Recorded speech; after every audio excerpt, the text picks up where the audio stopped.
Sean Sermon joins me for this one. It's a lot darker outside than what the TV shows, but these guys, they got the angry pills in. They're ready, aren't they? Oh, they're ready. They got fire in their eyes right now, man. This is race number one, so if it gets dark, that's all right. They are ready to go. You see right now, up front, row number one, that is Billy Hines. He's driving for Def Leppard.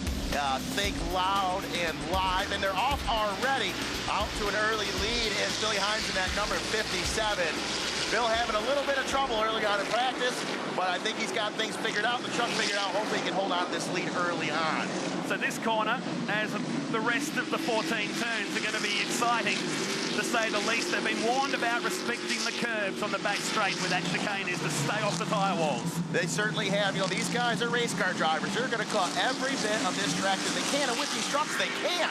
And as you can see, as they hit that first big Traxxas jump, that's a fast jump right there, a lot of distance as they get through the first couple of turns, nice and clean. Looking towards the back of the pack, Matt, right now. Our current points leader, the showstopper, Sheldon Creed. We saw him upside down over the finish line in Adelaide. He's in a battle right now with the number 7, the Speed Energy Toyo tire truck of Robbie Gordon, all the way in the back. They were put in the back of the pack, not only for qualifying well, but also being first and second in points. You automatically go to the back of the start for race number 1. As you see right now, the number 14 coming in really hot. That was Gardner, I think. And yep. Stacked the field up down the bottom. And it's Paul Morris who's going to be the big loser of it down at the beach corner. Oh, and it looks like Keegan Kincaid got collected up in that as well. Keegan Kincaid, always a front runner, and right off the bat having some trouble. And the dude Morris also getting hung up in some of that as well. So they got a lot of work cut out for him. I tell you, anybody in front of him right now, they better fear, because the dude will be angry after that. The dude showed up a couple minutes late due to some other engagements he had with the U class, the driver's meeting. I leaned down, I said, hey, you're starting in the back of the pack because you're late. He says, I don't care. He doesn't. He can't phase the dude.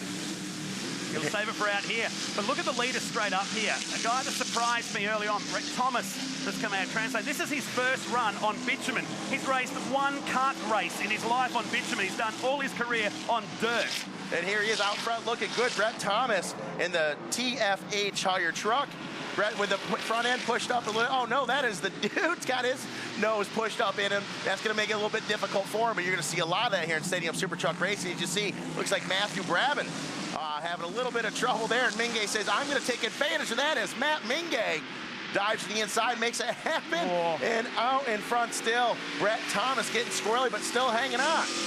Brett Thomas feared this. This is some cool onboard shots. We didn't get this at Adelaide. This is what it's like. On board with Sheldon Creed right now in that red Traxxas truck. This is scary. Through the middle, they've collected the tyre barrier, which are worn knots in. There's trucks going everywhere here.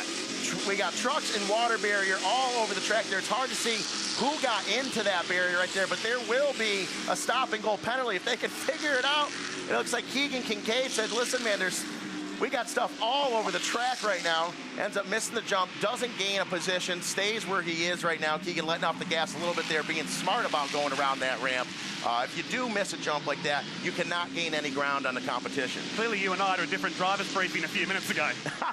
Yeah, absolutely. They did say you cannot touch these water barriers. You cannot go over these the curbing. And here we are. We've already seen 2 water barriers taken out, most of them over the curbing. I wouldn't want to be Jason Smith with USAC up in race control or anyone for that matter with cams in race control right now, because they're pulling their hair out. Absolutely. On board with Paul Morris, trying to carve his way through the field at the moment. The dude's inside the top 6. That's Matty Brabham ahead. And safety car's been called. And we didn't expect this. Did not expect this, so we must have something. Would it be the big water tanks, water barriers perhaps in the middle of the track? And it may be just for that reason. And the thing is, here in Stadium Super Truck Racing with Speed Energy Formula Off-Road presented by Traxxas, is that we don't like to go into yellows. We use a mandatory competition caution about midway through the race solely to bunch the pack up. But when the water barriers get moved out, they're there to slow the trucks down. And you see the 14 right there. Greg Gardner having a little bit of trouble. Collects Morris, collects Kincaid. And this is what we saw from onboard heading down. This is from the higher perspective, so it's already happened. It was still going down the inside. It's a Def Leppard 3 wide. 3 Leopard wide. Absolutely wild. And then a couple of our top runners got collected there pretty quick. The good news is for them, well, we are going into this caution now. That is due to water barriers, I'm sure of it. Here's a room. I think we're on with Scotty Steele. Oh, it's Morris. I'm with Morris. He had nowhere to go, and he's the big loser out of this whole thing. Absolutely. This is the rundown. This is Matty Brabham. He touched the wall further back in that shot in practice qualifying this morning, and this gets a nice little touch up here coming out of the turn 4 hairpin.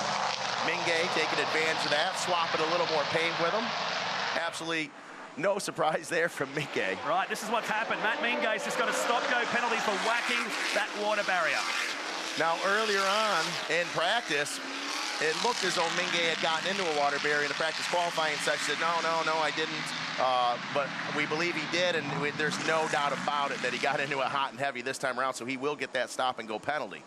As I was saying earlier, it is certainly preferred to not go into cautions with Steam Super Truck racing unless something really outstanding happens. But right now, the water barriers, Matt, they're in place for safety reason. We can't have these trucks hitting these jumps just flat out. Not only will it, eventually the truck, something's got to give, something's going to break, but it's for the safety of the driver as well. And they were told that, weren't they? And they were told that. But, you know, once the helmet goes on, the safety goes out the window for the drivers. So it's the job of the gentlemen with cams and USAC and all of them and the officials to keep these guys under wraps and get them off the track safely after the checkered flag is over. And here at the Castrol Gold Coast 600 and with the Stadium Super Truck Racing, safety is #1. And for drivers and fans alike. So they've got the track fixed up here, and I imagine we're about ready to go into a rolling green. Now it'll be funny to see if they still do the mandatory competition caution at the midway point. Very well, with it getting so dark, they may not, as they get ready to go green right now. Green flag is out on the second jump, the Super Treat Auto jump. Oh, the showstopper, the red Traxxas truck, Sheldon Creed, really sideways. It's a bit early for that. It's not the last lap yet. Trying to bring back some of that Adelaide coolness with him. So Brett Thomas leads us to TFA tyre entry. He's the man responsible for all the temporary fencing you see around the complex here. Doing a great job out in front. That's early days. Now we see Thomas out in front. Then we also saw the dude right now. They really just cut one of those chicanes off there. Now, are they going to get called on that with a stop-and-go penalty? I don't know. As we see Brett Thomas taking the ride of his life. You see the dude, Morris, right there, sparks flying off the bottom of his truck off that big Traxxas ramp. You know he's been trying. And news coming through, our leader is going to get a stop-go penalty now. So yes, it's all happening. They're coming down tough. Now, he had the lead for good 3.5 laps there. He said, he's like, I'm just going to practice. Oh! We got Scotty Steele running her deep on that Def Leppard live truck into that turn. He makes it stick, keeps it out of the wall. The number 48's moving towards the front. Look at Sheldon Creed up to second now. And Thomas is going to go backwards here. Jenner goes down the inside now. They're all stacking up behind him. Now, I'm just going to say, we've got 3 drivers that race this series all the time that are really fast. Now they're out front, 1, 2, and 3. Then right behind him, you got the dude. I think the dude, he's going to hang right in there. He's going to go to school, watch these guys, and just do everything he can to move up through the pack. I tend to agree with you. He's got Robbie Gordon. That freewheeling is a good feeling for the whole pack as they pile through that turn. Really heavy on the gas, getting that power to the ground, those Toyo tires hooking up as they go down this front stretch of these big, huge jumps. Seriously, how close they were to the Avis wall, and big moment, he's into the wall. Oh, and Sheldon Creed, the only reason he didn't spin out was because the wall was there. As you can see, the exhaust spitting flames out, and Sheldon Creed just lands wide open on the gas, doesn't spin an axle, and keeps it moving forward. We don't call him a showstopper for no reason. Scotty still leads us down to the turn 4 hairpin. Matty Brabham, this is awesome. Coming through the field, he's up to 3rd place. He hasn't been here since 2010, and he was in a very underpowered Formula Ford that day. Absolutely. And look at now, he's moving up through the pack. He's looking good. And no surprise right now, Mingay is moving to the pack with a handful of 3rd places up in Adelaide. He doesn't want any more 3rds. He wants to be on top of the box, and he's pushing forward to make that happen right now. And then Sheldon Creed now must have trouble with the truck as he is going in the wrong direction. Wow. Just like that.